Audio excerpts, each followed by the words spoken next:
Perkenalkan, nama saya Alessandra Amida dari Universitas PGRI Semarang. Di sini saya akan memaparkan mengenai strategi pembelajaran inclusive learning. Inclusive learning adalah kegiatan pembelajaran yang memfasilitasi peserta didik untuk mengajukan pertanyaan, melakukan penyelidikan atau pencarian, eksperimen hingga penelitian secara mandiri untuk mendapatkan pengetahuan yang mereka butuhkan. Dalam model ini, peserta didik diarahkan agar dapat mencari tahu sendiri materi yang disajikan dalam pembelajaran dengan cara mengajukan pertanyaan dan investigasi mandiri. Fungsi dan tujuan.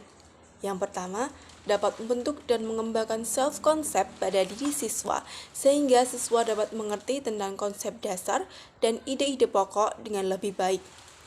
Membantu dalam penggunaan ingatan dan transfer pada situasi proses belajar yang baru. Mendorong siswa untuk berpikir dan bekerja atas inisiatifnya sendiri, bersikap objektif, jujur, dan terbuka. Mendorong siswa untuk berpikir inisiatif dan merumuskan hipotesisnya sendiri. Memberikan kepuasan yang bersifat intrinsik, dapat mengembangkan bakat atau kecakapan individu, memberi kebebasan siswa untuk belajar sendiri, dapat menghindari siswa dari cara-cara belajar yang tradisional, dan dapat memberikan waktu pada siswa secukupnya sehingga mereka dapat mengasimilasi dan mengakomodasi informasi. Teknik pembelajaran. Teknik diskusi adalah suatu teknik pembelajaran di mana guru menyajikan suatu permasalahan dan siswa diminta mengungkapkan ide, opini, argumentasi, serta narasi yang berkaitan dengan materi tersebut. Dibutuhkan guru yang benar-benar kreatif, komunikatif, dan aktif dalam mengelola sebuah diskusi di teknik ini. Peran guru nantinya akan cenderung menjadi seorang narator. Penerapan dan implementasiannya.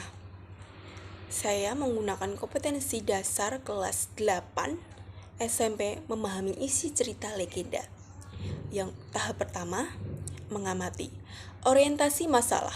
Guru memberikan pengarahan terkait masalah yang akan dibahas atau yang akan dipecahkan oleh siswa.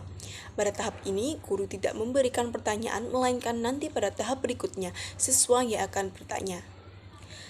Implementasiannya, peserta didik memperhatikan dan mendengarkan tayangan video legenda Rowo Pening. Lalu setelah itu, guru menjelaskan unsur-unsur intrinsik karya sastra dan siswa memperhatikannya. Tahap menanya, merumuskan masalah dan membuat hipotesis. Karena guru tidak memberikan pertanyaan, maka siswa sekreatif mungkin merumuskan masalah untuk menemukan pertanyaan dan setelah itu membuat hipotesis. Implementasiannya, peserta didik menuliskan 10 daftar pertanyaan berbentuk uraian dan kunci jawaban yang sesuai dengan legenda Rowo Pening yang telah didengar. 10 pertanyaan yang dibuat di samping pertanyaan cerita pada umumnya difokuskan pada pertanyaan-pertanyaan tentang unsur-unsur intrinsik. Tahap berikutnya, pengumpulan informasi. Pengumpulan informasi dari penyelidikan untuk membuktikan hipotesisnya benar apa salah. Peserta didik dibagi menjadi 2 kelompok, yaitu absen ganjil dan absen genap. Kelompok absen ganjil membentuk lingkaran kecil menghadap keluar dan kelompok absen genap membentuk lingkaran besar menghadap ke dalam. 2 siswa yang berhadapan dari lingkaran kecil dan lingkaran besar saling bertanya jawab menggunakan daftar pertanyaan yang telah dibuat. Siswa yang berada di lingkaran kecil yang bertanya 1 pertanyaan, sementara yang berada di lingkaran besar menjawab, sehingga yang memberikan pertanyaan juga wajib memberikan penilaian dari jawaban yang diberikan benar atau salah yang dikemukakan. Bila salah, maka akan memberikan jawaban yang benar. Siswa yang berada di lingkaran kecil diam di tempat, sementara siswa yang berada di lingkaran besar geser 1 atau 2 langkah searah jarum jam setelah selesai bertanya jawab. Begitu seterusnya sampai selesai, lalu bergantian bertukar posisi. Tahap menalar, menguji hipotesis dan kesimpulan. Implementasinya, peserta didik berlatih menemukan unsur intrinsik dalam cerita legenda Rowo Pening, mengomunikasikan, menjelaskan bagaimana rumusan masalah dan hipotesis terkait dengan masalah yang mereka pelajari, implementasiannya, peserta didik menuliskan isi cerita legenda Rawa Pening yang mengacu pada unsur-unsur intrinsik.